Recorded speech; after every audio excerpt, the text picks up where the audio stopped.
every single layer of this really twisted, really sick story. The book is incredibly well written, and by well written, I mean just like gut-wrenchingly painful to get through because of how emotional it gets and how raw it is. And additionally, we did most of our research with Norwegian or Swedish articles. So as always with international cases, please let us know in the comments if there was anything lost in translation, miscommunicated, or any additional information that you might have. One big disclaimer, today's case involves a lot of heavy subjects that I think can inevitably turn very political very quickly. There are references to domestic terrorism, racism, Islamophobia, political opinions between who the perpetrator views as a conservative or a liberal. I know, it's a lot. Please view this at your own discretion and prioritize your health and your peace. So with that being said, let's get into it. Have you ever heard of the Eye of Providence? I mean, maybe you haven't heard of the term, but the minute that I describe it, you're going to be like, oh my God, why does that sound so familiar? Where have I seen that? I feel like I see that all the time. It is a very realistic eye inside of a triangle, and usually it has rays of light just beaming out of this triangle. It looks like this eye inside the triangle is glowing. Like Illuminati sign? Yes, I mean Illuminati, right? But where do you see it all the time? Like you don't go to hang out with Illuminati people or Illuminati clubs, so where would you see this? Because you see it all the time. I don't think I see it all the time, do I? It's on the back of a $1 bill. Oh, that's right. Okay. USD, of course. Now, Yeah. technically, to a lot of people, the eye is supposed to represent the all-seeing eye of God. It's a symbol of divine providence, meaning the creator is watching over man and all of man's deeds. A reminder for a man to be humble and that there is a higher being. Like, it's a reminder. But others say, no, it's just creepy. It's a conspiracy. It's Big Brother. They're watching us. That's what that means. Look, I don't know how deep you look into it, but it could be the Illuminati, it could be a design choice for the banknote, or it could also represent one of the oldest secret societies, the Freemasons. They are one of the most mysterious secret societies out there. They've been around for hundreds of years. Some people argue since early 18th century. I mean, technically it's a fraternity, but for like non-college students, it's a male fraternity where men from qualifying industries with qualifying levels of skill, income, pedigree, background, they are interviewed because you can't just join, and they network and focus on charity. But because not everyone can join, typically they run on a to be one, ask one system. Meaning to be a Freemason, you have to know a Freemason and ask them to sponsor you. Ask them to put your name in to be casted, to even be considered to join the Freemasons. Are they still around? Oh yeah.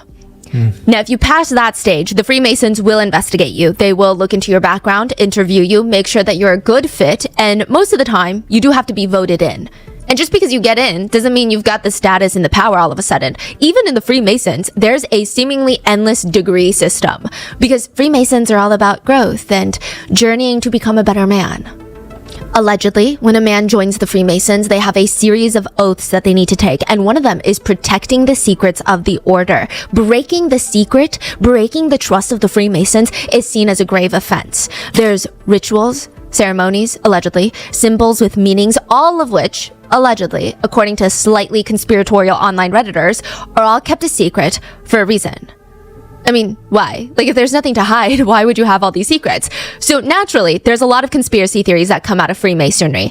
Some believe the connection between the symbols like the Eye of Providence and the secrecy of the Freemasons, that they're performing rituals, bloody rituals. They're sacrificing animals. They're sacrificing humans. What else would they be doing? Because there's this running theory since the beginning of, I don't even know how long, probably since the beginning of the Freemasons. The Freemasons are a network of the most influential, powerful people that are pulling all the strings on a global scale. They're the people running this world. You think it's the presidents? No, it's not. Well, maybe it is. Because there were 15 US presidents who were Freemasons. 15. Really? Yeah. So people are saying, think about it. The Eye of Providence is their symbol, or at least it's one of their symbols, and it's on the $1 bill. What if they got it on the bill to show everyone just how powerful they are? That's the real influence, and just all the decisions are in their hands. All Anders wanted was to get into the Freemasons. And once he got in, he could carry out the rest of his plan. Kill as many kids at the summer camp as possible. That was his plan. It was kind of a weird gift to get someone, you know, a vibrator. Yeah. Okay, there's a woman who gets a vibrator as a gift. Now, conveniently, this is after she mentions to this guy in passing that she and her boyfriend broke up. I mean, what kind of message is he trying to send her by getting her a vibrator? How is she even supposed to react to that? And then to make matters worse, every time he saw her after he gifted her that, he kept asking, did you use it yet? It was just a lot. I mean, what is she gonna say? She's starting to feel alarmed about the whole thing. He'd always kind of been like that. She'd known him for a while. Sometimes they would sleep in the same bed and he would just press his body up against her, clinging onto her so tight that she felt like she couldn't breathe, like she was going to go claustrophobic. Even if she tried to inch away from him, he would just inch closer and closer and closer to her. And it always felt like any minute now, he's going to force himself on her. Like he was trying to, it's just a very uncomfortable situation. Because a son shouldn't do that to his mother, right? What kind of son gives his mom a vibrator? How old is the son? 20s. And they still sleep together? Sometimes he would crawl in her bed. Now, if you want to people watch, the best place is at a red light. I'm serious. Okay, I think humans have yet to evolve to realize that sitting in your car does not make you invisible. Even if your windows are tinted, chances are that people can peer directly into your car and see you knuckle deep into your nostril, picking your nose. Even just people watching and looking at the car next to you at a red light, you can usually tell if that person is in a rush or not. Are they tapping on the steering wheel, but in this erratic way that you just know that they're not tapping along to the beat of the music, but they're late for work, so they're anxious? But also, if you're in Oslo, Norway, July 22nd, 2011, there would be a lot of time for you to people watch because traffic is jam-packed. The only thing you can do is listen to music or just glance around and see if you can write everybody's backstory because the traffic is bad. You're not going anywhere. And that one was weird. There was a Fiat on the road, a small little Fiat, and inside of it is a police officer who looks incredibly tense. He's wearing a full body armor, black armor, one of those police outfits. He's wearing an all black riot helmet, and he's carrying a pistol in plain sight that's just laying on his passenger seat. I mean, normally that's not how he or any police officer would dress or handle themselves, but July 22nd, 2011 was a very different kind of day. Nothing was going according to plan. Nothing was normal that day. That morning in Oslo, Norway, a white windowless van had parked right in front of a government building in the center of the capital city. And that white car would explode. There was a bomb inside. The building, the government building, it looks like a pressure cooker that exploded. There's footage from an angle of the bomb going off, and the building is still standing afterwards. It does not collapse, but it's kind of like when you play Jenga. You take out a full layer, and the whole building goes up and then falls down. It's still standing, but I highly doubt it's structurally sound. The inside has been torpedoed. Some floors have fallen into each other. The glass on the windows have blown outward, completely shattered. Even the metal, steel, and wood window frames, they've snapped. And they snap like when you snap wooden chopsticks. There's jagged end pieces and they just go flying across the street. They slam into the building, across, onto the cars, onto pedestrians. The AC unit on this government roof is blown off and it just goes flying in the air. There's debris and roof parts and construction parts everywhere. There's smoke coming out from that government building and it looks like all the civilians had woken up in the middle of the night, came out and looted the entire city. That's what it looks like. There's just dust. There's chaos all over the streets. When you look into that government building, the insides look completely charred. And you could have heard that explosion from 50 miles away from the center. But soon everyone in Norway, and honestly, globally, would know about this bomb. It was, first of all, a massive bomb. The bomb itself weighed more than a ton. It was about the weight of a small elephant or a hippopotamus. What? And it was homemade. What? To give you a better visual context, maybe you see this more often. You know those bulldozers that you have a singular person on construction sites working? Yeah. That's about that size. But a bomb. Well, in weight, at least. Now, the fuse had a burn time of slightly over 7 minutes, which means, 1, whoever did this, they put a lot of thought into their plan to escape. And 2, they could be anywhere at this point. The entire street is just littered with shrapnel. Every construction piece of a building is on the ground. They were going flying like bullets. There was a woman found with a foot-long wooden stake impaling her skull. Part of a window frame from the 10th floor office building had broken off, flew high speed at her head. She survived. The first people at the scene, police officers, even journalists, they all said they kept waiting for someone to scream. And cut. They said it looked like a movie scene. They thought a director would come out and say, "Just kidding, guys. I'm sorry I didn't let the city know. This is all fake." Because it looked like an apocalyptic scene. But that call, never came. Later, investigators would go up to the rooftops of the buildings, and these are not short buildings either. These are like 10 stories, multiple dozens of stories, if not taller, and they would find human remains up on the roof. The blast had been so strong, some of the victims were blown to pieces and their body parts went flying. Wow. One victim who was walking into the government building, the only thing left of his body was his hand that had landed on the ground, and on his ring finger was his wedding ring. The bomb killed 8 people, but by the end of the day, 69 people would be dead, most of them teenagers. Officer Martin is now sitting in traffic in his full police uniform, his riot helmet on his passenger seat, and he's got to hurry before all hell breaks loose. Once news of this explosion gets out, everyone's going to get in their cars and start driving. They're going to drive out to family members that live on the countryside just to feel safer. They're going to drive to the airport, which they just don't want to feel like a target. They don't know what's going on. Norway feels like it's under attack right now. Is this a terrorist attack? Who is attacking them? There's rumors that it's Al-Qaeda. It's a terrorist organization. They're rushing to go pick up their loved ones and make sure they're not out and about. It's about to be even crazier. It's already standstill traffic. I mean, the drive was supposed to be very quick, much quicker, but it would take him a full hour to get to the island. Officer Martin is doing his best to weave through traffic to move faster and quicker, but time is of the essence. And it's interesting that none of the other officers have set up those roadblocks. Why not? What is everybody doing? At this rate, whoever set off the bomb is probably on their way out of Oslo and headed to their next destination, and who knows what they're capable of when they get there. Once the police officer gets to the docks, he demands that a ferry come get him and take him to the island right now. It was the police department higher-ups' orders. They're going to station police officers everywhere around the city, and the island needs to be contained. They're going to go into full lockdown mode. There's going to be 2 other officers that are going to be assisting. They're going to need to be picked up by the ferry. We got to go. Stat! The ferry comes to pick up the officer, but the captain is a little agitated. How come I wasn't made aware of this? I mean, man, it's complete chaos in Oslo right now. What do you mean? The policeman gets on the ferry with a briefcase and a rifle. The captain of the ferry is stressed. I mean, there are children on the island. They're going to be very stressed out. They're going to be panicking if they see a rifle. I don't think any of them have even seen a weapon in real life. It was agreed that he would keep it hidden. But also, why are the police so adamant on securing the island? I mean, it seems like the least likely place to be attacked next. Because if you're thinking about a terrorist organization, wouldn't they go for metropolitan areas, massive buildings with lots of people housed inside? Well, the building attacked by the bomb was the Labour Party building. Okay, it's a government building, so think of it as, I guess, like the White House, right? The Prime Minister, his office is in there. The people in power right now in Norway is the Labour Party. They're like the Democrats, if you will. And right now on the island is a Labour Party youth gathering summer camp. The island is owned by the Labour Party, and every single summer the Labour Party Youth League has a massive summer seminar. The former Prime Minister had just been on that island like a few hours ago to speak with the youth, the future Labour Party members. And they were all, almost 600 of them, were trapped on an inescapable cliff-like island. So yeah, police are gonna have people stationed there. When he gets on the ferry, the captain asks him for his name. Officer Martin Nilsson?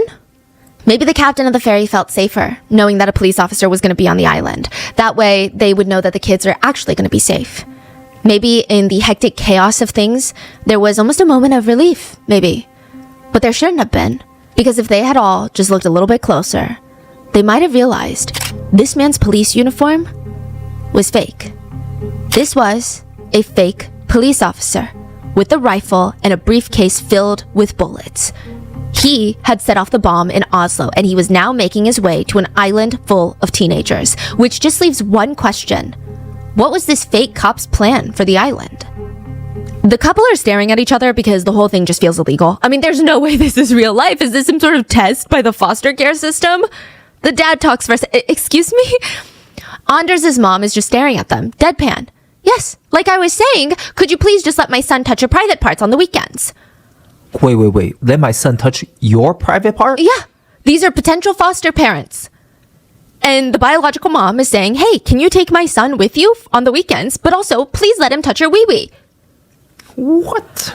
I mean, this cannot be real right now. Anders is 2 years old when his mom applies for him to be assigned weekend parents. So in Norway, they do things a little bit differently, but it's kind of like temporary foster care. Just foster care on the weekends. Anders' mom could prove that she did not have the capabilities to care for her children on the weekends without the help of the public schools. She doesn't have the resources nor the time. So she's paired with this nice newlywed couple that could take her son Anders on the weekends and just do normal childhood activities with him. Take him to the zoo, go buy him some books, help him with his development. But first, they needed to have a few meetings with Anders and his mom. So the first time the couple meet Anders, the little boy, and the mom, they think the mom is weird. The mom is strange, she's just kind of off. She just didn't seem all the way there. The second time they meet, though, they thought she had lost her marbles. They thought she was absolutely bonkers. That's when she asked if her son, Anders, could touch the foster's dad's, her argument was, well, he has no father figure in his life, and he only sees girls' crotches in the house, and he doesn't know how the male body works. The young couple was just speechless, but she just argued again. It's nothing weird. I'm just worried that he's suffering from not having a father figure. Therefore, you should let him touch your wee-wee. Yeah. She was very anxious that Anders was going to grow up weird without her dad, because Anders' parents, they divorced when he was only 6 months old, and his mom argued he had no father figure his entire life and he's turning out weird. Now, to be more accurate, I don't think Anders really had any parental figures in his life. Anders' dad was a diplomat who was divorced with 3 kids from a previous marriage, and Anders' mom was this nurse, 11 years younger than the diplomat. They actually met in the dark, not-so-romantic, dingy laundry room of their apartment complex. Quickly, they get pregnant, so a lot of chemistry there, and Anders is now in his mom's belly. And from the get-go, not a good plan. This whole thing was just a giant red flag. Even Anders' mom knows it's a red flag. The dad, he's not a loving dad. He already had 3 kids from a previous marriage, and anytime the 3 kids come to visit him, he would just shut them out of his head. He wasn't abusive, but he was definitely neglectful at best, in my personal opinion. He's someone that does not seem to care for children at all. Anders' mom, she went back and forth about whether or not she wanted to terminate the pregnancy. Do I terminate? Do I not? Do I do this? Do I do not? I mean, there were so many glaring red flags, but at the end of the day, this is her baby, right? By the time that she made up her mind, she wanted to terminate. Termination was made illegal. She could do nothing but have this child, and she hated this child for that very reason. She's like, this child in my stomach is a parasite. She felt like this baby was absorbing all the nutrients, growing, kicking her stomach so hard to the point where it feels like it's on purpose, where it feels like it's personal. While every day she grows weaker, more nauseous, less attractive. She's aging every single day, and the parasite just keeps getting stronger and stronger. She said, it's almost as if he kicks me on purpose to torment me. And you know how some people are just like, no, just wait. The baby's going to come out and you're going to fall in love head over heels for your child. Just you wait. Maybe that's what Anders' mom was told by her friends. But the minute that Anders came out of her, she felt like something was wrong with him. She thought all those pain meds that I was given during birth, because I was in so much pain, it messed him up somehow. I don't know how to point it, but something's wrong with this boy. Regardless, when Anders was about 6 months old, his parents get a divorce and he went with his mom. I mean, not that he had a choice and not that his dad fought for him. And from then on, it would just be his mom, his older half-sister, Elizabeth, from his mom's previous relationship, and Anders, and whichever boyfriend Anders' mom had at the time. Now, maybe Anders was too young to know how many boyfriends his mom had at the moment, but the neighbors weren't. I mean, they probably had a blast keeping a tally of all the new ones that would show up at her door while her kids were home. Can you believe it? She leaves her kids at night, and then she goes out to do God knows what with God knows which man, and then doesn't come back until the morning. They're not even old enough to be left alone during the night. And the saddest part is, their mom is so focused on her sex life that she doesn't even care that the children are starving. I know. Most kids I talked to, they said they went over to hang out with Elizabeth, the half-sister, and they would come back home starving. And they would report to their parents, they don't eat dinner at Elizabeth's. Dinner's not a thing there.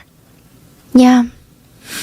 But the sex life thing was very alarming. I mean, if you're the family's neighbor and you happen to be trying to get into your apartment at the exact same time that the mom is trying to get into the apartment, you'd probably be freaking out because she will keep you in that hallway for hours trying to talk to you about anything that comes to her mind. And apparently the only thing that comes to her mind is aggressive sex. Yeah, it was described by many people as being incredibly aggressive conversations about sex. That's all she could talk about in front of her own children. Elizabeth is maybe 10 at this point. Anders is 4. Elizabeth was like the mom of the family. She would find an excuse for the neighbor to take just so that they could run away from their mom. She knew that her mom was a mess. She'd be like, Mom, don't we have to go put these in the freezer before they defrost? Come on, Mom, we gotta go inside. A lot of the neighbors, the teachers, they all reported something odd was going on in that house. Social Services and the Center for Child and Adolescent Psychiatry ends up investigating multiple times. And Anders' mom is just She's not doing really well. I mean, she clearly suffers from intense untreated mental illnesses, but it's also just progressively getting worse. Child Services noted on numerous different occasions, mother seems severely depressed. She states she is thinking of just walking out on the children to go live her own life. She describes herself as being, quote, a nervous wreck. But at the same time, she blames all of her problems on Anders. She said that he was uncontrollable. He would have these temper tantrums for the smallest thing, according to his mom at least, would push around his older half-sister and even his mom. She said that he was so angry, his punches were painful, and if they ever tried to shake some sense into him, literally they would shake him like, what are you doing? Stop it! His mom claims that he would just smile and then shout in her face, it doesn't hurt. It doesn't hurt. Just to taunt her, just to drive her nuts. She said clearly something is very wrong with this boy. He doesn't like to play with the other kids. He never does any pretend play, which is a big red flag in children's development. So you know how kids pretend to be a princess, a butterfly. If you don't do that, it is a little worrisome. It's a huge part of how they develop their brains. Yeah. Now, he never interacts with other kids. He just likes to stand on the side and observe, even at playgrounds. Even if he hurt himself very badly physically, if he tripped on cement and got a crazy road rash, he wouldn't cry. He would just stare at it. And that is bizarre. Anders' own mom described him as clingy, difficult, demands a lot of attention, and aggressive and nasty. Anders' mom would keep asking doctors if there was something, anything at all that they could diagnose Anders with so that she could get him on meds to help, with everything. AKA, she wants to stomp out his personality with medication because she thinks that he's too much. So specialists decide that they're going to come in to observe and watch Anders to see if he's got any of these traits that his mom is talking about. And they get the exact opposite. I mean, I think they even had to check their files to make sure that they're at the right place with the right kid. He just seemed over life. As a toddler, he took no pleasure in toys. He was not curious. He does not care to do anything physical or use his imagination. He just seemed emotionless, expressionless for the most part. He also was incredibly clean and tidy. He would actually have an outburst when he can't control how clean and tidy his environment is. But the good thing is, the doctors observed that once they changed his environment and got him to adapt to a new setting that was a lot more kid-friendly, he started slowly exhibiting more childish traits, which is like being curious, wanting to play, doing pretend play. So they concluded that his psychological state and damage was done by the environment and probably his mom, and as of right now, it could be reversed. It could be. So if we can get him into foster care, it's going to be a good time. They noted that the mom was very, very abusive, in a sense, verbally abusive with her son. One second she would be so pleasant and kind with him, and then the next second she would scream at the top of her lungs, I wish you were just dead. They said that on one hand, the psychiatrist and the specialist believed that his mom had a very complicated viewpoint of men and projected that onto her own son. So it seems like even in her romantic relationships, on one hand, she absolutely needs a man in her life at all times. She needs her son in her life. On the other hand, she's incredibly skeptical and grossed out by a man's aggressive sexual tendencies. And she seems to think that Anders does that at the ripe age of 4. I mean, it was just escalating very quickly. But when they suggested that he be placed into the foster care system, his mom disagreed, and technically there was nothing that they could legally do about it.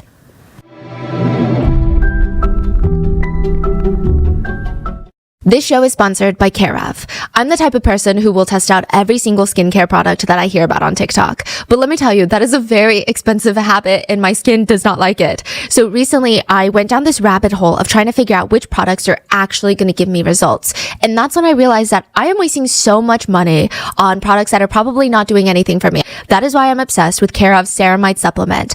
I heard about ceramides before and I knew that they were good for my skin, but I had no idea that you could take it as a supplement. I thought it was just something skincare brands market for their moisturizers. But what ceramides do is they reinforce your skin barrier. They help to support skin hydration and firmness and can even help stimulate collagen production. So basically everything I want for my skin is in this one supplement. And Care/of is a health and wellness company that makes really high quality supplements. Their ceramide supplement is derived from the highest quality, sustainably sourced Japanese rice. All you have to do is take a short online quiz about your lifestyle and health goals, and Care/of will give you doctor-backed recommendations on which supplements might be the best fit for your needs. needs. Then you can choose to get a monthly subscription, or if you don't want to make a commitment that fast, you can just buy one bottle to test it out. But if you do subscribe, which is what I do, and I highly recommend it, you get your supplements shipped straight to your door. I used to hate having to repurchase supplements every month when they run out. This made it so much easier. And you can even use the Care of app to track how you're feeling after taking which supplement, which helps you decide what to order the next month. So I highly recommend taking the Care of online test if you're someone who wants to improve your mood, energy, skin health. They have a whole variety of the highest quality options to choose from. For 50% off your first Care of subscription order, go to takecareof.com and enter code RottenMango5050. That's 50% off your first Care of subscription order at takecareof.com and enter code RottenMango50I don't think anyone gets excited to write an email. Like, I can't wait to sit down and write this email. Oh my goodness.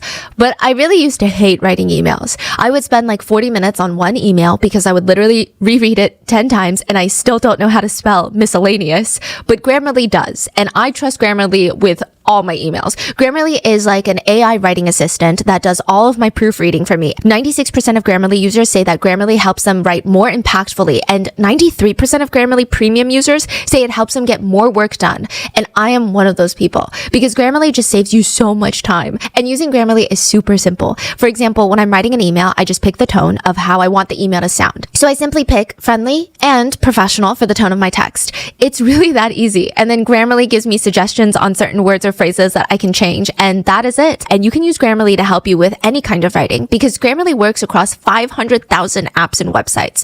Grammarly is the gold standard of responsible AI with 14 years of experience and just about every IT certification under the sun. I trust them with my entire professional career. They also have some of the highest standards when it comes to data privacy and security. Make a bigger impact at work with Grammarly. Sign up and download for free at grammarly.com/podcast. That's grammarly.com/podcast. Easier said, done.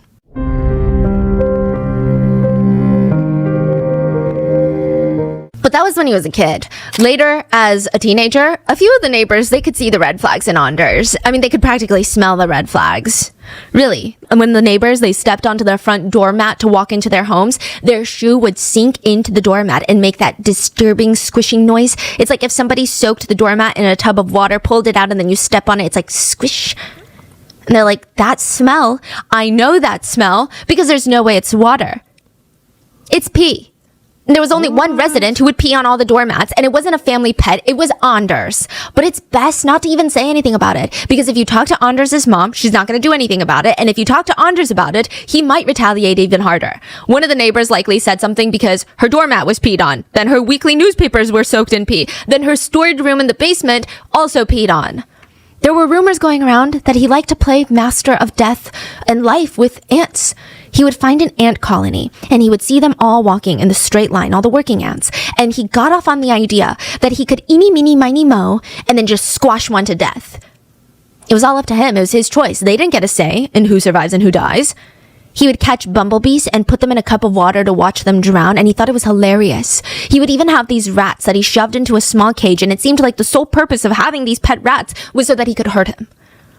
But eventually, he would move on from rats to people. Now, this is very interesting. So in high school, Anders was bullied, but he was also bullying other kids. So the stronger kids would bully Anders, and then he would turn around and pick a kid weaker than him and then bully them. One time he picked a skinny boy from the school, laid him in an old rug, rolled him up like a sushi roll, and just started jumping on the rug, crushing him. And he thought it was hilarious. And boom. There is a loud bang and an echo through the cafeteria of the main building on the island of Utøya, and it sounds like if someone threw a metal tray onto the ground. Anders walks in, and he starts calmly going from room to room. Nobody's running away from him. In fact, the kids are gathering near him, watching him, waiting for him to give out orders. He's a police officer, after all. He's here to save them from whatever is going on this island. So far, all they've heard were a few loud noises that sound like fireworks and some screaming. He walks over at a regular pace to a group of students that are just kind of huddled in the corner, and he opens fire. All of them drop down, and he kind of wants to laugh. He said in that moment, come on, at least half of them were faking it. So he calmly walks around the pile of students on the ground and starts aiming for each of their heads. How many rounds of bullets did he pack? He had a lot to spare. He shot one boy 8 times. He knocked him to the ground for good measure. He shot another one 5 times, and then he turns and shoots another 5 girls 18 times, 18 bullets until all 5 are dead. Then he moves on to the next room of the main building. He kills 5 more in there. This to him, this was easy. This is what he practiced for months for. He was getting into a sick sort of flow state. It was actually the beginning, when he first landed on the island, that was tough. All the nerves, the anxiety, he didn't know if he could go through with it. When he first arrived on the island, he was questioning, is this really gonna should I just act like I'm a police officer and then be like, oh, sorry, I just wanted to protect the kids, because he was that nervous. The first people that he came face to face with on the island were an off-duty cop that was volunteering to be a security guard for Utoya, and a woman named Monica. She's the main coordinator of the program, known as the Mother of Utoya. And this is right when he lands on the island. He's surveying the area, he's jittery, he feels the adrenaline. I mean, the island looks a little bit bigger than he imagined. Everything is feeling so surreal. Is this really happening right now? This is crazy. The off-duty cop starts questioning him. And where did you say that you were stationed? Oh, Grönland Station. And they sent you alone to the island. No. 2 other cops are gonna be coming. When? Later. Do you know Jorn from Grönland? The real cop looks suspicious of all of his answers so far, and this Jorn question could be a trap. Either there is no Jorn, or there's a Jorn that everybody who works at the station would know about. Either way, this man is a massive threat to Anders' plan. He needs to get rid of him ASAP. It's now or never. He doesn't answer. He slowly reaches for his pistol while the off-duty cop and Monica are walking in front of him, guiding him up the little trail. He raises it, and Monica turns around in time and screams, "No, don't!" He shoots the guard in the back, then he turns, points the gun at Monica, and shoots her once in the back. They're both down on the ground, and he fires more shots into both of their faces. Right at that moment, when he's done, he looks up, and the boat captain, who happens to be Monica's husband, No way. sees his life partner on the ground covered in blood, and he screams at the children on the island, "Run for your lives!" And everybody starts running. Except Anders. He keeps his pace, and he starts hunting them down one by one. The students are turning to each other. "Everyone, report to the cafeteria. Please grab a buddy and let them know that we're all meeting in the cafeteria." The air is humid, it's been raining all day, and the students are showing up, clonking around in their rain boots. Wait, what's going on? It's not even mealtime. Why are we all assembling in the cafeteria? Was there something on the schedule? Another guest speaker? A few of the students had privileged information. They would lean over. "No, I think they want to talk to us about what's going on in Oslo. Apparently there was a bomb." "A bomb in Oslo?" A lot of the students had parents that worked in the government building, or at least on that street, because remember, this is the labor camp youth group. Considering that they're all part of this labor party, kids are starting to get really panicked. They're calling their mom and dad over and over until they finally get a response. Is this how parents feel when they don't pick up the phone? Like, that's what they're joking about. The kids are on the verge of an anxiety attack. Mother Utoya, Monica, she's been managing this summer camp for the past 20 years, and she's trying to calm the kids down. She's bringing out her maternal side, and she's being very comforting. The rest of today's events have been cancelled. The ferry will only run as needed instead of every hour back and forth off the island. But I just want you guys to know that you are safe. We are safe. We are in the safest place to be right now. Thankfully, almost all the parents working at the government buildings were fine, uninjured, and they all agreed. You guys are in the best place right now, because if there's gonna be another attack, another bomb, it's not gonna be on the island. It just made more sense, because metropolitan areas, that would be the main focus. This was the logical guess. Why would they have a bomb on the island? In that case, the parents were grateful that their kids were there. The kids were to sit tight, talk to an adult or counselor if they needed to emotionally process this information a little bit better. But other than that, they should be good from there. Wait, did you guys hear that? Hear what? I don't know, it sounded like a hammer hitting a piece of metal? A construction type noise or something? Wait. You just heard that, right? Did you hear that? It sounds like a firework or something. God, maybe some kid thought it'd be hilarious to light a firework right now after the news of the bombing. That's so sick, okay? If that's the case, it's very childish.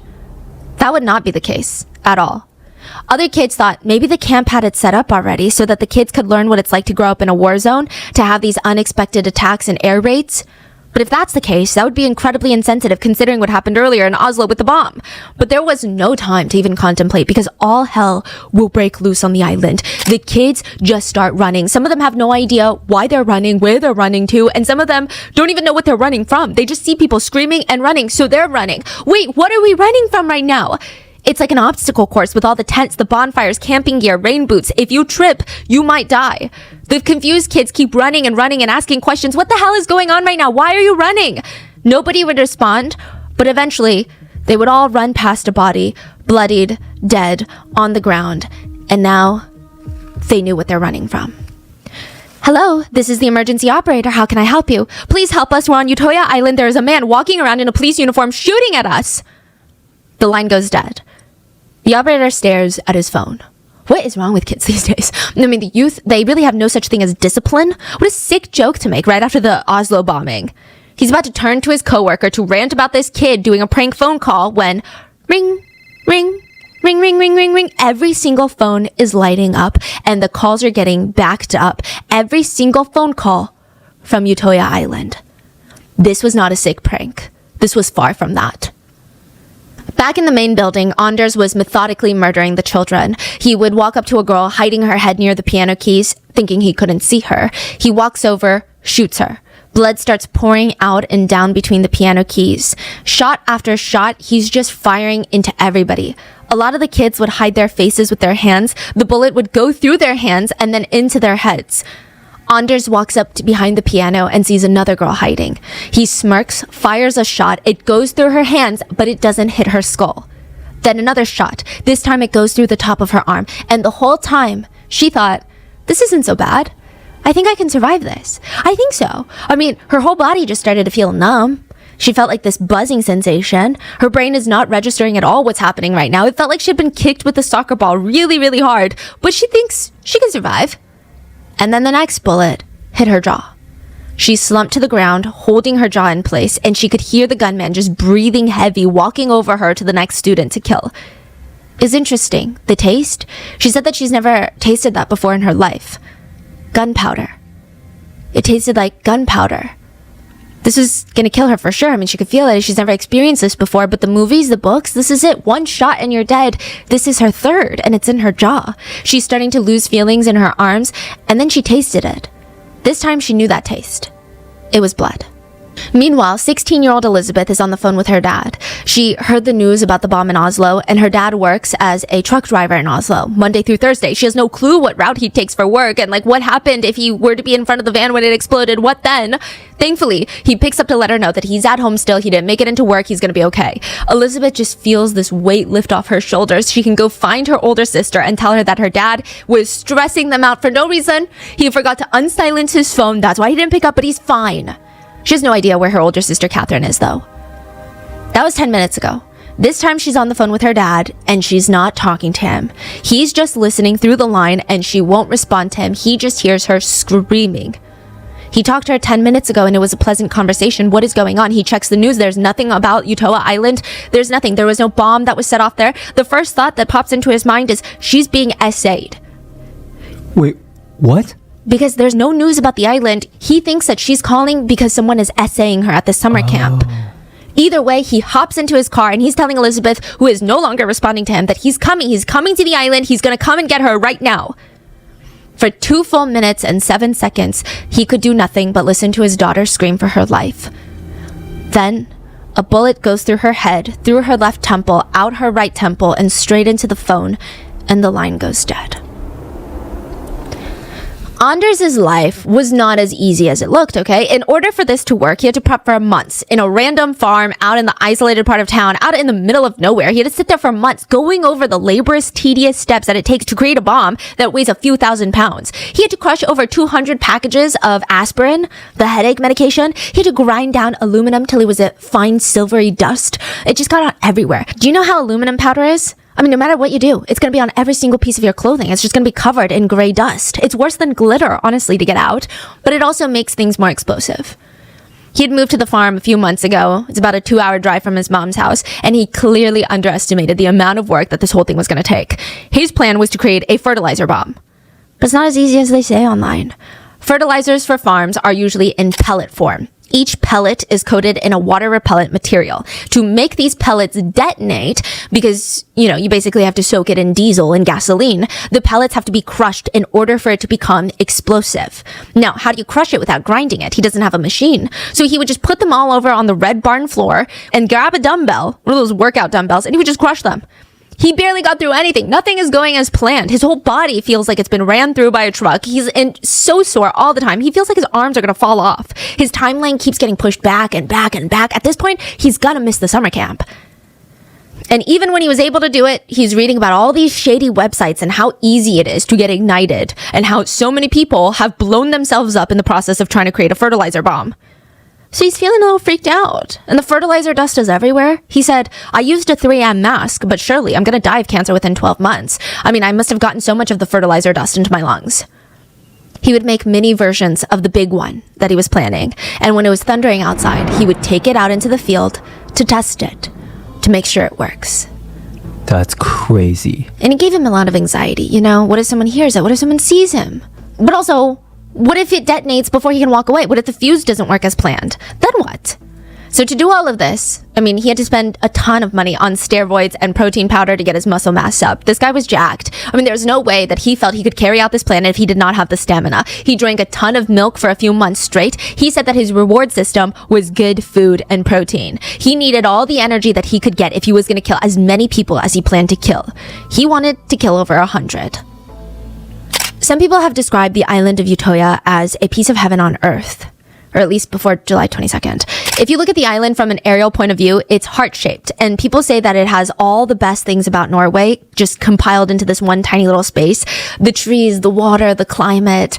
I mean, the island itself is pretty underdeveloped, which just adds to the beauty of it. There's no crazy resorts on the waterfronts. The island is owned by the Labour Party in Norway. So there's just a few buildings out there for the purpose of gatherings and seminars, and most importantly, the youth summer camp that had been going on for 61 years. Yeah, the few buildings on the island include the main building. That's where all the guest speakers come to do these massive group activities. Then you have the cafeteria, a cherry red schoolhouse, tiny green cabins, as well as clearings to set up tents. There's also this little flat patch where you can play soccer, but most of the island is wooded. And these wooded areas, they just drop randomly down into a cliff into the water. There was really nowhere you could run. And he was hunting them, and they had nowhere to hide. He would later say it's not like the movies, you know, the way people die. Yeah, I mean, there were two ways that people reacted to him on the island. This is what he said. Either they would lay down and pretend to be dead, or they would freeze completely, like their feet were glued to the ground. They could not stop staring at him. He would have the gun barrel up to their face, and they could not run. Nothing was holding them down. They were just frozen. It's like they knew what was going to happen next. He was going to shoot them. He's not going to spare them. He just thought it was so strange. I mean, he never saw anything like that in the movies. But he was also experimenting on his time in the island. He said one time he shot a girl mid-scream. He fired into her mouth. Her skull shattered, but her lips remained unharmed. The bullet did not graze any part of her lips. He's basically bragging that his aim was good. He also would later report that he shot people's heads, and they would all sort of let out this exhale, like a He thought that was interesting. He said it didn't happen all the time, but most of the time it did. And he never read about that anywhere, nor was it depicted in the movies. There are reports, though, that after he aimed and shot someone, he would let out a quick little whoop or a cheer. And even then, there was still a lot of chaos on the island. Obviously, nobody knew how many shooters there were, or if he was the only one, or if there were other officers on the island. Everyone was confused. Is this a real cop? Is this not a real cop? Near the middle of his spree, he would get tired of checking every nook and cranny in the grass and in the buildings. He resorted to luring the kids out. Is everybody okay? We caught the gunman. You're safe. The ferry is coming. We need to line up and get you on the boats. Kids would poke their heads out of their hiding spots and see him in his police uniform with the police badge on his black shirt and all the gear that a real police officer would have. Come on, everyone. We've apprehended the shooters. It's safe now. We got to get going. We got to make sure that everybody's accounted for. One by one, they would hesitantly get up and walk from the area of the grass that they were hiding in. And once he gathered a big group, he would lift up his arm and open fire. Oh my goodness, that is... After being shot, one survivor said she was shot in the shoulder and in the stomach, then later once through her thighs, through her legs. And she remembered thinking, okay, so this is how I'm gonna die. This is it. She just remembers feeling so thirsty and just waiting for death. She closed her eyes, and even before she closed her eyes, she said that everything looked foggy and misty, and the sounds were all muffled as if she was underwater. And she thought, oh, this is what death feels like. Okay. She closes her eyes and she gets ready because she said, I'd rather just die quickly. But the darkness never came. And she opened her eyes again and she felt this overwhelming sense of, well, if death doesn't come to me, why would I go to death? I should try and survive. And she said that she kept thinking about two things to keep herself awake and distracted. One, she hadn't seen the last Harry Potter movie yet. She read all the books, but the last film, Deathly Hallows Part 2, it'd be a shame if she left the series unfinished. And two, there was this guy in her class. He was a total douchebag, and she never told him he was a douchebag. And she said, so now, unless I go and tell him he's a douchebag, he's gonna live his whole life not knowing that he's an ultimate douchebag. So she had to stay alive for that. Anders did spare a few of the kids. One was this little boy. I believe he was there with his parents, and Anders believed that he was too young to know any better, too young to have a choice on whether or not he was at a camp like this.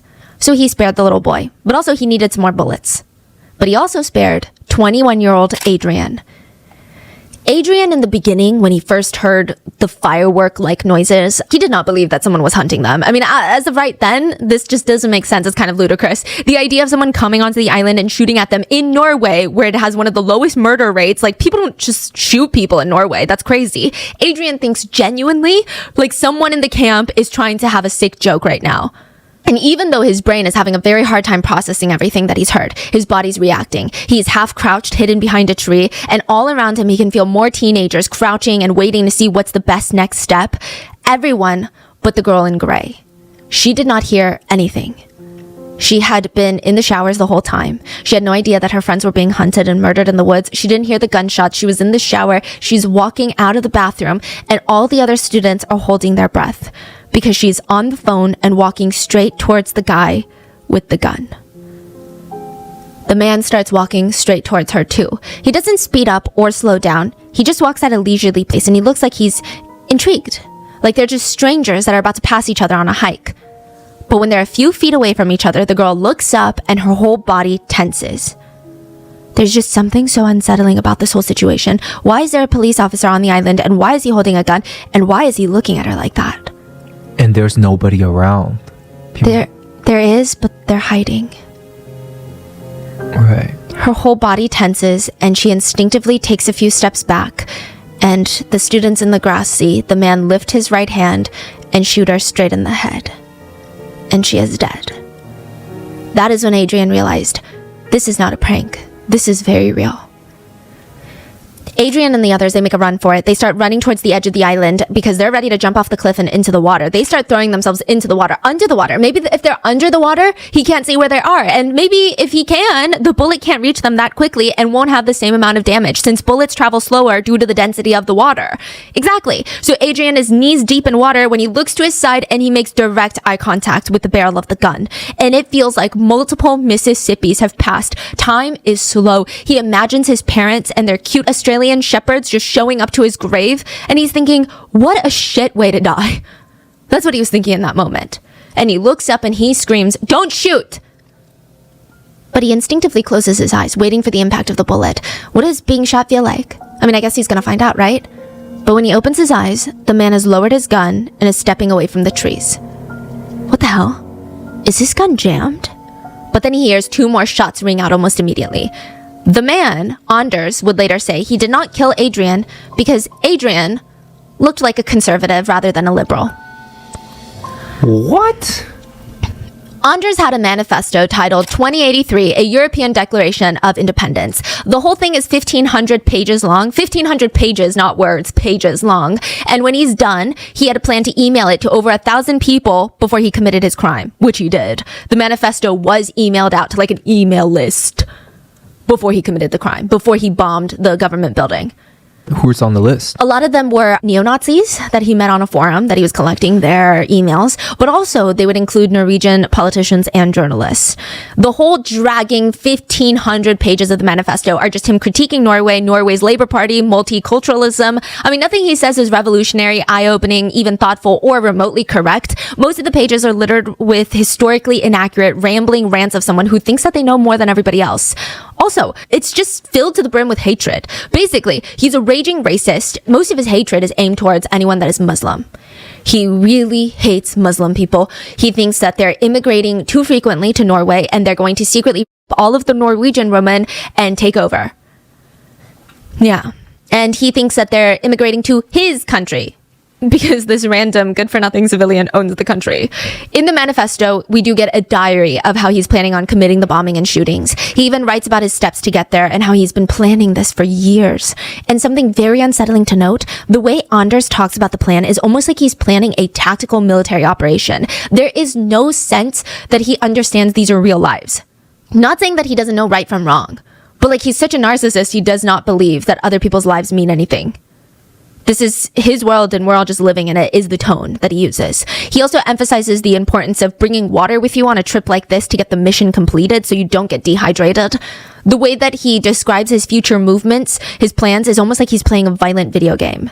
He also rants heavily in the manifesto about the new Norway and how it's become a place where women come in and they just take men's power. He said it's so hard to find a suitable female to marry because all the women in Norway are just so liberal and they would make horrendous housewives, which is why when he was younger, in his 20s, you know, he was a bit more into the idea of getting married and having a traditional family and a housewife. He tried to get a mail order bride.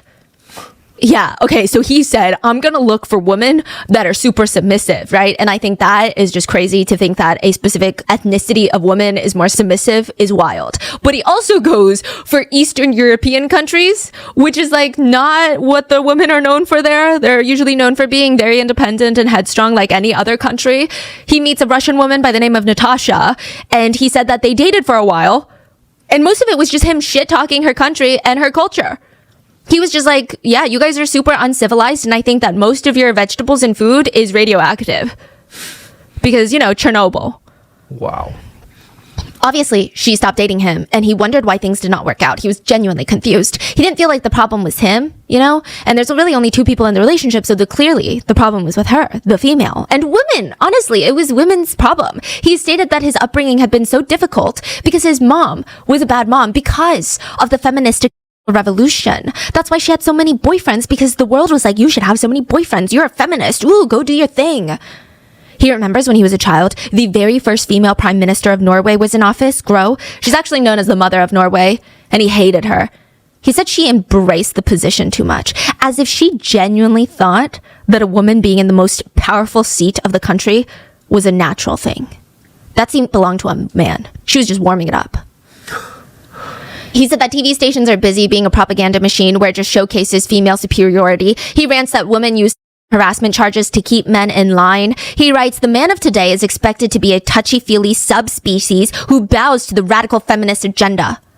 To summarize 1,500 pages, the women were taking over, and now this was turning into a vagina state. That's what people like him called it, a vagina state.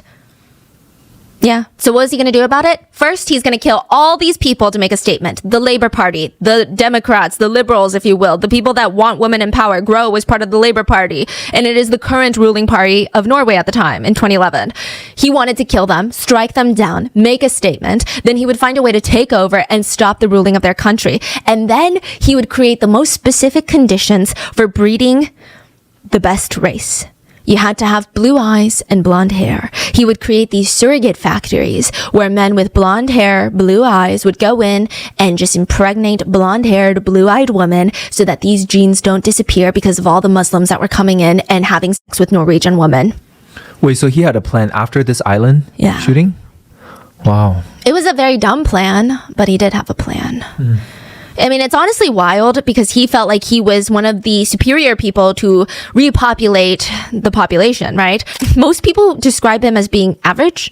They basically state he's so average, he's not even good at being average. He's average at being average. He was an average dude, average grades, average personality. He was even an average bully. He wasn't even like the worst bully in school. He was just like a very average dude. The students on the island, they had two choices. Stay on the island and get shot, or try to swim away from the island and likely die by getting shot in the water or drowning. So they're all throwing themselves into the lake, and their heavy clothes are dragging them under the water. It's a dangerous place to swim. And then the figure appears. Anders is standing on the edge of the trees, staring at the teenagers, trying to swim away, and his face is bright red. Was it blood? Was he just hot? I don't know. And he screams, I'm gonna kill you all. You're all gonna die tonight. And he opens fire. Viljar just remembers thinking, I shouldn't touch my brain right now. He could feel the cold water, and he remembered the bullets had just rained down on them. Viljar was busy shielding his brother, pushing him into the water, pushing him out of the way, and his brother kept screaming for him, and he kept screaming, swim, get out of here! He remembers getting shot a few times. His brother was now gone, hopefully alive, swam away. Hopefully he did a good job pushing him. But now he was feeling most of his body go numb. His eye especially, it felt like something was in his eye. He could see with his other good eye, but not well. His childhood best friend slammed down right next to him. She had been shot, her hands were bloodied, and she was holding her stomach where the bullet was. And she was crying to him, "I'm gonna die, Viljar, I'm gonna die, aren't I?" "Oh, no you're not. No, you're not gonna die. We're not gonna die." But he couldn't really see. He couldn't really see how injured she was. His eye was hurting him. He tried to open his other eye, and no light was coming in. He looked at his friend, and he calmly said, "I think I've been shot in my eye." She looked at him. Oh shit. Because what else do you say to someone who had been shot in their eye? He put his hand up to his eye, and he felt something squishy. It was soft. It was his brain. His skull had been shattered, and there were bits of brain outside of his head. But his brother, he just needed to make sure that his brother was good so that he could rest. That's what they say in the movies, right? Keep yourself awake until your loved ones are good, and then you can go to sleep. So he laid there on the shore, telling jokes to everyone there. He was shot, bleeding out. A lot of them near him were dead, and he would tell them jokes. He would hum, he would sing, and then he would cry for his brother. That was all he wanted to do, was to make sure his brother was safe until he couldn't do it anymore. That was his plan. Some of the other teenagers tried to find some humor in their potential last moments. 2 were shot on the shore, and they were hiding behind rocks. They were both bleeding out, holding onto their wounds, trying to stop the blood flow, and they were trying to stay as still as possible so the killer doesn't come back. And they whispered, "It'd be really nice to have a cigarette right now." "Yeah, it would be. You think the shops are still open?" And they both giggled. And they stopped, because it hurt. The Delta teams were dispatched to the island, Norway's elite police units. They arrived 72 minutes after Anders. They're trying to get an understanding of what's happening, but it's been pure chaos for the past 72 minutes. Nobody knows who the killer is, where the killer is, and how many there even are. I mean, everyone's busy trying to stay alive. Even when the Delta teams get there, they're trying to talk to some of the wounded to try and figure out who the shooter is, but they don't want to talk. The ones that are still conscious, they're scared. They don't know if it's just another shooter pretending to be a cop trying to get them to talk, so they're pretending to be dead still. How do they know that these police are the good guys? Authorities described the survivors as being curiously quiet. They said it seemed like they were more or less paralyzed. They weren't screaming, they were just sitting there, as quiet as possible. The locals who were working near the docks or lived near the island, they started getting into their boats and they were getting ready. I mean, they had no idea what was going on, but it seemed like there were kids jumping into the frigid cold water trying to do something. So they start rushing over there. And now as they get closer, some of the boats stop and they just float around the island. Because they realize if they get closer, close enough to help the kids, they could also become a victim. There's clearly blood everywhere. Other boat owners, they don't even think twice. They start navigating closer to pull the kids out of the water. The kids are being pulled up one by one, shivering, some of them actively bleeding. The water around them is turning pink. What the hell is going on? They're coughing up water. A policeman is shooting at us. Another boat owner drove as close to the group of children as possible. They can't get too close because the boat's propellers, and they were trying to be as quiet, trying to get the kids to get into the boat or at least lift their arms out so we can help grab you. But none of the kids would respond. It's like they were too scared to move. It took him a minute to realize they were actually dead. One of the survivors said she has really bad vision and she had lost her glasses in the water. And she was really glad she did because she couldn't see much. But she was told it was a lake of death. Some of the boat rescuers told the kids, don't look back, okay? Just keep your eyes ahead. But some of the survivors, they couldn't help it. They looked back and along the shoreline in the water were just the lifeless bodies of their friends scattered around. Anders was killing an average of 1 person per minute, 1 life taken per minute. And once the Delta teams get there, Anders was immediately arrested. It was incredibly anticlimactic, uneventful. He basically surrendered and told the police he's not going to hurt the police because they're his brothers. It's the others he wants to take out. Immigrants and those that are sensitive to immigrants, that care for immigrants. He said, I'm not against you. This is politically motivated. This country is being invaded by foreigners. This is a coup. This is the start of hell. A few things to note, Anders actually called to turn himself in multiple times while he was on the island, twice. And he mainly did this not because he was like, suddenly I feel remorse. I don't know why I did that. I just woke up from a hallucination and I was killing people. No, he did this because he did not want the officers to show up and shoot him on sight when they get to the island. Ironically, he was very invested in wanting to save his own life. And additionally, he kept calling his crimes executions, like the victims were executed by the state or something. He refuted them being referred to as murders, which is wild. After his arrest, the only thing that he seemed really to care about, well, one, was not being put in a prison with a lot of Muslim inmates. Wow. But also was that they do not take his picture. He was hell-bent on the police using one of the pictures that he had prepared for this very moment. He included it in his manifesto. In fact, he wrote in his manifesto, before you commit acts of terrorism, take professional headshots. Where you look good, get a haircut, buy a suit and tie, do your makeup even. Because otherwise, the police will purposely find the most R-word looking photo of you and post it everywhere. That's the photo you're going to be known for. That is crazy. Yeah. And what did they use? They used their own photo, mainly. Oh, okay. Yeah. Did you see the photo that he prepared? Yeah. What does that look like? I mean, some of them are like him posing with a gun, but they do look photoshopped. So it's like Facebook photo, like trying to look cool. Yes. Trying to look bad and cool. Yeah. In a little more than an hour, Anders had shot 99 people. Almost all of them he shot more than once. Almost half of them he shot at least 3 times. Out of the 99, 69 died, leaving the remaining 30 with very serious injuries. In Oslo, he killed 8 people with his bomb, and in total, in the span of a few hours on July 22nd, 2011, he killed 77 people. The youngest being 14 and the oldest being 51, and the majority of the deceased being teenagers. 2 of his victims were not shot or impacted by the bomb, but one 17-year-old boy, in his attempt to flee the island, he fell off a cliff and fractured his skull, leading to his death. Another 17-year-old boy was trying to swim away to escape the island, but remember how I said it rains a lot during the summer? A lot of them were wearing rain jackets and rain boots. It wasn't hot, so a lot of them were wearing a lot of thicker, heavy clothing, and the water was pretty dangerous. He was found drowned at the bottom of the lake. It was the bloodiest day in Norway since World War II, and at the time, globally, it was the worst mass murder in modern Western history. At the time. Everyone on the island gets divided into 3 categories by the authorities. Survivors who had been shot, but they survived. Bodies, and those who are still on the island and likely not alive. Their bodies have yet to be recovered. And of course, you had the group that were not shot and they survived. Do you remember Elizabeth? She was the one on the phone with her dad when she was shot. She was unfortunately, she passed. But her older sister, Catherine, was also on the island, and she called her parents, and she was trying to keep calm so that they didn't worry too much. And she told them, "Mom, I've been shot in the stomach and the arm, but it's okay. I'm okay. They're taking me to the hospital." She would be hospitalized for 19 days, and then she'd be well enough to go home. And when she did, I mean, nothing in her life was the same anymore. She lost her little sister. She gets winded, even just climbing up a flight of steps. And one night, she completely broke down crying. "Why me, though? Why me? Elizabeth was the pretty one with all the friends. Why did I survive? Why not her? Why did she have to be the one to die?" And her parents didn't even know how to respond to that. Adrian, the one that Anders didn't shoot initially because he thought he looked conservative enough, well, he was eventually shot in the shoulder. Whether Anders was aiming for him or just opening fire on everyone and he happened to be in that group is unclear, but he was hiding when he was shot. He survived, made it to shore, and he kept insisting, "I'm good. I've just been shot in the shoulder. There's other kids that have been shot in the head, the face, the stomach, the chest. Like, go take care of them." The EMT listens to his heart and they're shocked. I mean, they're staring at Adrian like he's not even supposed to be here, because if that bullet had been 1 millimeter, 1 pencil tip closer to the left, he would have needed to amputate his whole arm. If it had been 1 centimeter, about the size of a staple, closer to his heart, it would have killed him.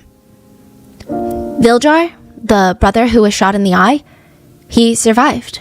Wait, the one that with the brain tissue out? He lost an eye, he needed to amputate his arm, but he survived, and so did his brother. Viljar was in a coma for a really long time. Nobody knew if he was going to make it. And the doctors came in and they told his family, "We're going to need to amputate his arm before he even wakes up from the coma." And his family said that Viljar's little brother, he would stick one arm into his shirt for the next few weeks until Viljar woke up. He said he wanted to prepare for when his brother woke up from his coma so he could teach them all the tricks of living without one of his arms. So he tried to live his life without one of his arms so that he could give him all the hacks. Yeah. There were a lot of siblings at the camp, and in some cases, parents lost both of their children at once. There was a survivor named Lara, and she said, "It felt like he never ran out of bullets. When it started, there was so much mud that I almost slipped. I kicked off my sandals. I was running barefoot. It didn't take long to get to the end of the island, maybe 30 seconds. It was then that I realized, there's no place to run to. There's nowhere to hide." She would lose her older sister, Bono, on the island. Many of the survivors, they lost friends or family, and they felt a ton of survivor's guilt. One survivor said, "I only had time to escape and survive because he was busy killing someone else." In the days after the attack, the entire city of Oslo and really all over Norway, there were flowers laid out for the victims. Flower shops all over the country were running out of roses, lilies, then orchids, then carnations. Every church and monument in the city was covered in flowers. After Anders' arrest, Anders' mom was contacted by the police and she was told to come out of the building and put her hands in the air. She thought that her son had also been injured in the bombing in Oslo. She was freaking out, making sure that her baby's all right. She thought it was strange, like he's not coming over for dinner like he promised. And it was only in the interrogation room that she learned what her son did. And she kind of sort of defended him. I mean, she didn't deny that he did this, at least not at the end, but she basically just said that Anders was a sensible and clever kid. He had good friends and was a nice boy, warm and fond of his mom. He did get arrested once before because he was like vandalizing public property. He was a tagger, meaning that he would go around tagging his name. This is very different from graffiti artists. Graffiti artists do art. For graffiti, taggers, they just write their names. Do you know those words? Yeah. Yeah, he would just spray paint walls. He was arrested for that once before. But other than that, she thought that he was getting his life together. After high school, Anders actually got involved in politics. He was actually a not bad networker once he needed to be. And because, that's what politics is. He was actually pretty good at it. Except there was always that thing. People could tell that Anders wanted to fit in a little too desperately. He also had a very strong preachy air about him that people didn't like in politics. For example, let's say you start a knitting club. Everyone who joins has never knit a day in their life prior to that club. Everyone is on the same skill level. Everybody is in the same experience level. And then suddenly 2 days in, there's someone giving you knitting advice as if they've been doing this for the past 2 decades of their life. And it's very annoying, to say the least. That's Anders. He gives up politics. He discovers his real passion is not politics, it's money. To him, it's either be a millionaire or die trying to be a millionaire. He was obsessed with money, status, and power. And honestly, he just liked the power that money gave him, nothing else.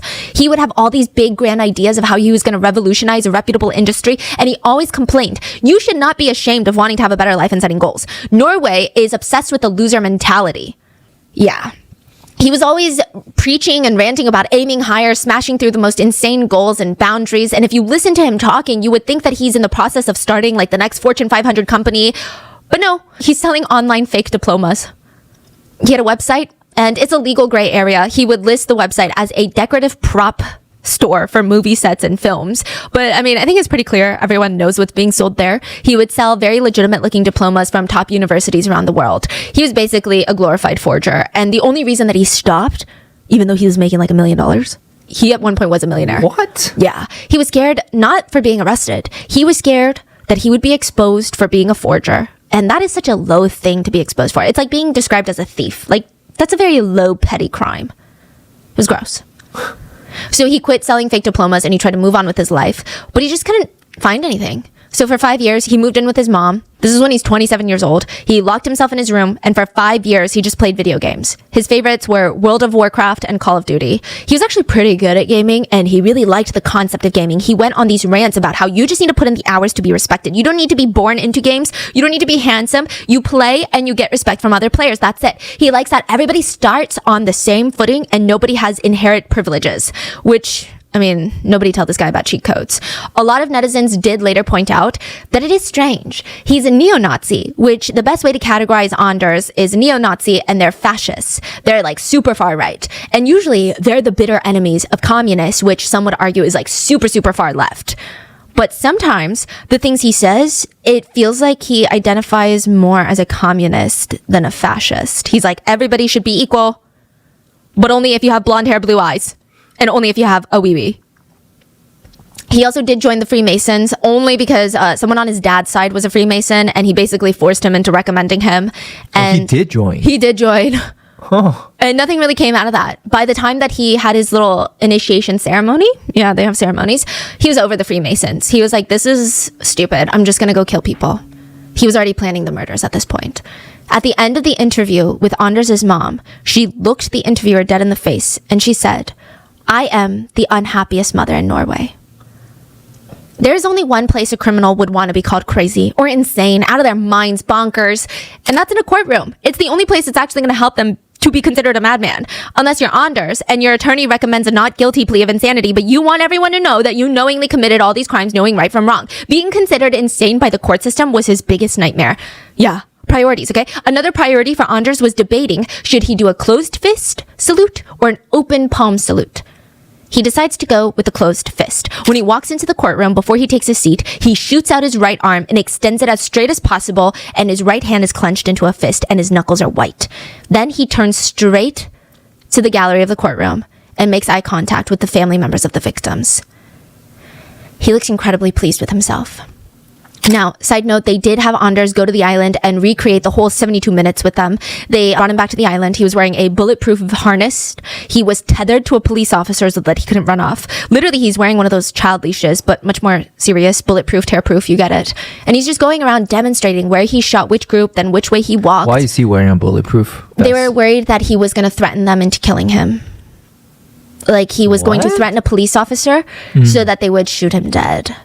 Wait, they were afraid that one police officer would kill him. He would put them in a situation where they had to shoot him. Like, he would want to exit by a police officer. Right, like he's trying to run away or trying to attack them. And then... So they can make him exit, but they didn't want to do that because they wanted him to stand for his crimes. Right, okay. Now, to a degree, it was for the police to get a very clear picture of how everything happened, but it was also so that they could get a gauge on his emotions. And they observed that he had no regret, no emotions going back to this island. There is a picture of him where he was just holding up an imaginary gun and he's grinning.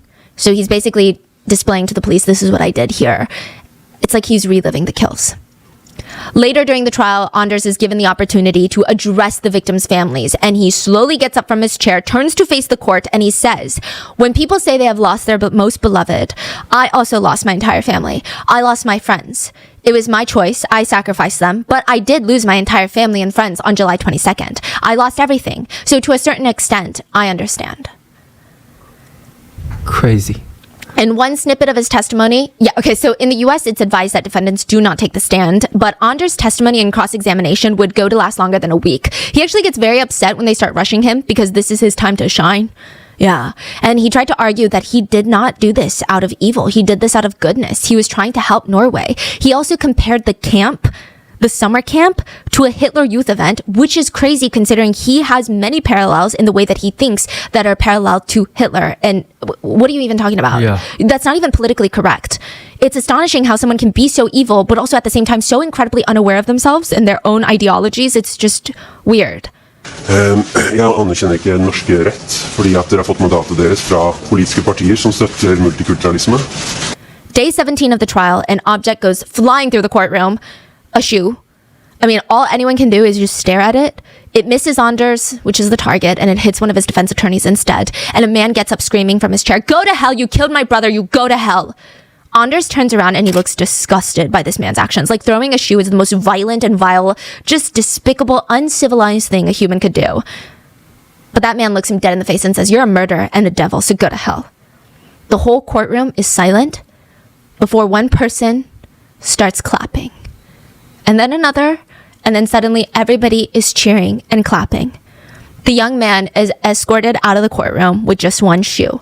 Now, to give you additional context, like I said, Anders hates Muslims, and shoe throwing actually has a very strong significance in Arab culture. Shoe throwing has, from my understanding, it basically means that the target of the shoe is worth no more than the dirt that we step in. And that's why he threw the shoe. He said that he just wants to humiliate Anders. That's all. Convey a message for all the victims, and it's an expression of disgust. In the end, Anders was deemed sane and given the maximum punishment of 21 years. You're kidding me. Now, I will say there is a loophole in this. So this sentence is what the Norwegian justice system calls containment. So it's not technically 21 years. It's likely that he'll never get out. So basically what happens is that parole can be considered in 10 years. But after 21 years, for whatever reason, it doesn't even really have to be like a valid, strong, crazy reason. The parole board is just like, no, you're going to stay another 20 years. It just seems like that's the maximum they can give. So it just means that after 21 years, they have to evaluate. Oh, okay. But like, there's no way he's getting out, is what most people believe. Can you imagine though? Yeah, no, I don't think so. Like, I think, no, Norwegians would, no. Yeah. Anders will be kept in solitary confinement. His only friends are a few parakeets that he gets to keep in he has a 2-story prison cell. It's 2 stories. We're going to get back to it because Norway has some of the best prisons. Oh my gosh. Now, the victims' families and survivors are just trying to navigate life and, in most cases, severe PTSD. One survivor said that there are times where he's in a crowded street or store and he starts having panic attacks. His chest gets tight like he's gasping for air. Another survivor said The only place that they feel safe is in a moving car, where there's no strangers, there's no openness, and it's easy to drive away. Some survivors still have bullets or fragments of bullets in their bodies because it would have been more dangerous to remove them. And one survivor said it definitely hurts with trying to move on. They said mentally it's like, there are still pieces of evil inside of me. And it just feels like a reminder. Some of the victims' families and survivors have moved on though. Elizabeth and Catherine's dad, the one that was on the phone when he heard his daughter died, he said he doesn't hate Anders. He said, because I don't give a damn about him. Why should I care? I still have my family that I need to take care of, and to hate him, it would take my energy. From day one, he is nothing but zero to me. Now, I want to give a massive disclaimer regarding Anders' imprisonment. I chose to include this portion regarding the Norwegian prison system only because it is a fact of the case and because a lot of netizens were talking about it. And I only compare it to the US prisons because naturally that's where the most of you guys are. And also when I hear, oh, he's in prison, I'm kind of picturing an American prison, right? That is not the case. Anders filed a formal complaint. Well, he waged a lawsuit against the country of Norway for a violation of his human rights in prison. He demanded a replacement of his PS2, PlayStation 2, to a PS3. Because at this point, the PS4 had already come out, and it's not like he's demanding the best one, the newest one, but the PS2 is way too outdated. What else can he do in there? Or what can he not do in there? Yeah, which by the way, Anders said that during the trial, in his manifesto too, he stated that he practiced shooting in first-person point shooter games like World of Warcraft, but in prison he gets access to any adult games that he chooses. So he could be playing these video games. And this is not me trying to make a connection with violent video games. Like I typically don't subscribe to that belief, but he straight up said, that's how I practiced. He also went to shooting ranges, but he also said, yeah. He demands that his government allowance of $49 per week should be doubled. Yeah, and he said that the fact that his typewriter has not been upgraded to a computer is a violation against his human rights. And he also mentions how he was given a rubber pen because he was constantly talking about self-exiting. So of course they're not going to give him a sharp pen to hurt himself with. So they gave him a rubber pen. And he said the pen is not ergonomic and it gives his hand cramps. He said it's actually sadistic that the government would give him nothing but a rubber pen to write with. He said it's a nightmare of an instrument and I'm very frustrated with it. He wrote in the lawsuit, "You put me in hell and I won't manage to survive that long. You are killing me. If I die, all of Europe's right-wing extremists will know exactly who it was that tortured me to death. The liberals." He also called himself a political prisoner and a human rights activist in the lawsuit. A human rights activist. Side note, there are a lot of women writing love letters to Anders in prison. But because he's in solitary confinement, the authorities get to read through all the letters before he gets to them, and they reject all of those. All the, quote, fun ones. I do believe that they let in some hate mail because he also gets a lot of hate mail. In 2022, he applied for parole. After his minimum sentence of 10 years was served, his application was denied. Now, in 2024, he is 45 years old, and he waged another lawsuit this year against Norway, and he claims that his conditions in prison are inhumane, and it's making him want to self-exit. But when a psychologist evaluated him, they stated that he does not appear to be very depressed, and he was very low risk for self-exiting. But just to give you an idea of how depraved his inhumane conditions are, here's a glimpse of his everyday life. He can play video games, watch TV, read the newspaper, and check out books from the prison library. He was given a computer, so his typewriter was changed into a computer, but he does not have internet access. He can prepare his own food and do his own washing. He can have phone conversations with female friends. He can contact prison staff, lawyers, a priest, health professionals. He has an outside volunteer that he was working with to get updates on life and help with things, but he no longer wishes to see them. I think they pissed him off. They can play chess with some volunteers. He built a gingerbread house as part of a prison competition during the holidays. He's got access to an outdoor play yard and is allowed to keep pet birds. That's freaking crazy. He has a living room in his cell that is the size of a medium-sized apartment living room, and there are 2 video game consoles connected to a flat-screen TV that looks to be about 60 inches. He has black leather couches, a coffee table, and curtains on a massive window that lets in a ton of natural light. He has a dining table that has one of those table runners that's equipped with candles, so I guess if he wants to eat nicely. The prison gym has a rowing machine, a leg press, all of it which looks very clean and new. Now, normally, this is a cell pod, so that 2-story cell would be shared between a few prisoners, but because Anders is high risk, he gets to have it all to himself. And he believes this is inhumane. And that is the story of what happened on Utoya Island. I don't think I need a disclaimer, but obviously, I don't think any religion has any sort of connection with one's personality. I do think that there's a lot of villainification of Muslims, and I mean, I don't think anything he said is even worth debated on. It's not even a conversation because it's like talking to a brick wall. Like there are no thoughts.